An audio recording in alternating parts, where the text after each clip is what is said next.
नमस्कार मित्रों, आप देख रहे हैं तेज एक्सप्रेस न्यूज। कृपया खबरों में अपडेट रहने के लिए हमारे चैनल तेज एक्सप्रेस न्यूज को लाइक और सब्सक्राइब करें। तेज एक्सप्रेस न्यूज। सोनभद्र खनन हादसे में आज डीजीएमएस की जांच टीम आज खनन हादसे की जगह पहुंची। डीजीएमएस की जांच में माइंस एक्ट का खुला उल्लंघन मिला, जबकि जिस खदान में हादसा हुआ ये खदान डीजीएमएस द्वारा प्रतिबंधित किया गया था। इसके बावजूद प्रतिबंधित खदान क्षेत्र में काम जारी था। सोनभद्र खनन हादसे में बड़ा अपडेट सामने आया है। जांच के लिए गठित भारत सरकार के directorate general of mine safety DGMS की टीम बिल्ली मारकुंडी क्षेत्र के घटनास्थल पर पहुंची और घटना के कारणों की जांच की। खान सुरक्षा उप महानिदेशक नीरज कुमार ने बताया कि प्रथम दृष्टया ये स्पष्ट है कि माइंस एक्ट 1952 की धारा 22/3 का उल्लंघन कर खदान का संचालन किया जा रहा था। उन्होंने आगे बताया कि कृष्णा माइंस में दुर्घटना से पहले माइंस एक्ट की धारा 22/3 के तहत प्रतिबंध लगा हुआ था।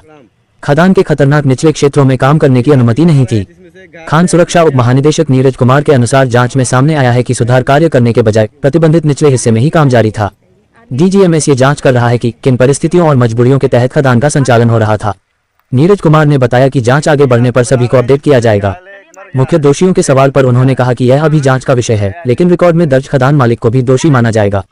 खदान के प्रबंधक और माइनिंग मेट का बयान भी लिया जाना है, लेकिन उनकी गिरफ्तारी की जानकारी मिली है।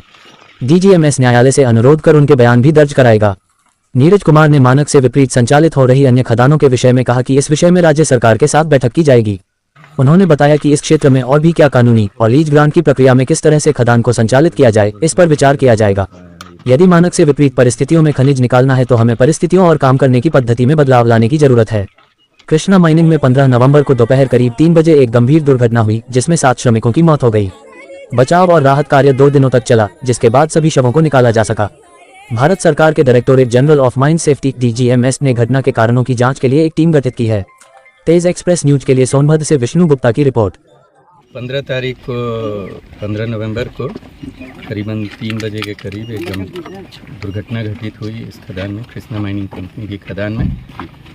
बचाव का राहत जो भी है, रेस्क्यू करना डेड बॉडीज़ का, उसका कार्य 2 दिन में संपन्न हुआ, फास्ट जितना संपन्न हो सकता है। 7 लोग हताहत हुए हैं श्रमिक इसमें।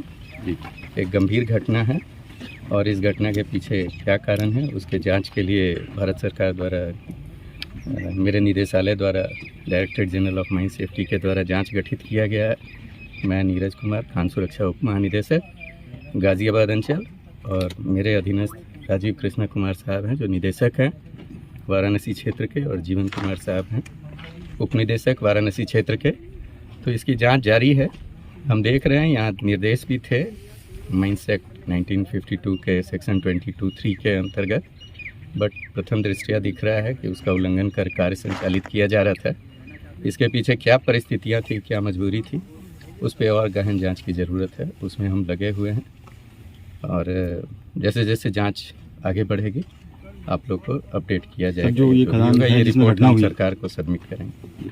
जो सर ये खदान थी जिसमें घटना हुई है, क्या सर उस पर वो खतरनाक स्थिति में थी या उस पर कोई प्रतिबंध लगा हुआ था? प्रतिबंध लगा हुआ था, जैसा कि हमने बताया माइंस एक्ट के सेक्शन 22(3) के अंडर इसमें उसके ऑर्डर लगा हुआ था, जो हम बोलते हैं, जिसको आम भाषा में निषेधाज्ञा बोले हैं। उसमें उस जगह पे काम नहीं करना था जो कि खतरनाक है, जैसे कि खदान के नीचे वाले क्षेत्र में काम नहीं करना चाहिए था। सुधार का काम किया जा सकता था, बट प्रथम दृष्टया दिख रहा है सुधार के काम के बजाय नीचे में काम हो रहा था। हमें ये देखना है किस परिस्थिति में। सर इसमें मुख्य आरोपी आप किसको मान रहे हैं? अभी जांच का विषय है, बट खदान के मालिक का खदान था जी। ऑनरशिप को जो हमारे रिकॉर्ड में हैं 2 व्यक्ति हैं जिनका ज्वाइंट ऑनरशिप। जैसा सर अभी कल सूचना आई पुलिस विभाग से कि 4 लोग को गिरफ्तार किया गया है यहाँ पे माइनिंग मेट। वो सूचना एग्जैक्टली मेरे को नहीं पता है उन लोगों ने किसको गिरफ्तार किया है, बट जो मेरी जानकारी में खदान के प्रबंधक और माइनिंग मेट, इनका भी हमको आज स्टेटमेंट लेना था, बट वो ऐसा जानकारी मिला है कि उन्हें गिरफ्तार किया गया है। हम माननीय न्यायालय से अनुरोध करेंगे। सर इस खनन क्षेत्र में और भी कोई खदानें हैं जिन पे 22 दिन की कार्रवाई की गई है? बहुत सारी खदानें हैं, रिकॉर्ड हमको देखना होगा, बट अन्य खदानें भी हैं।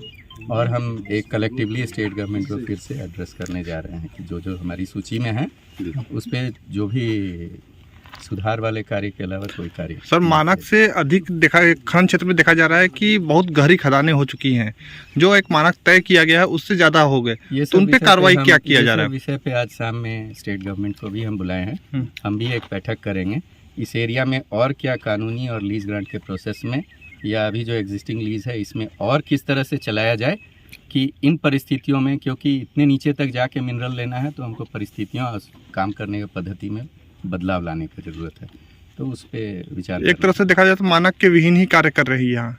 वो तो इस खदान में तो बता जी। दिया गया है कि जो परिस्थितियां घटना को अंजाम दी हैं उसमें दिख रहा है कि निषेधाज्ञा का उल्लंघन। ठीक है सर, थैंक यू।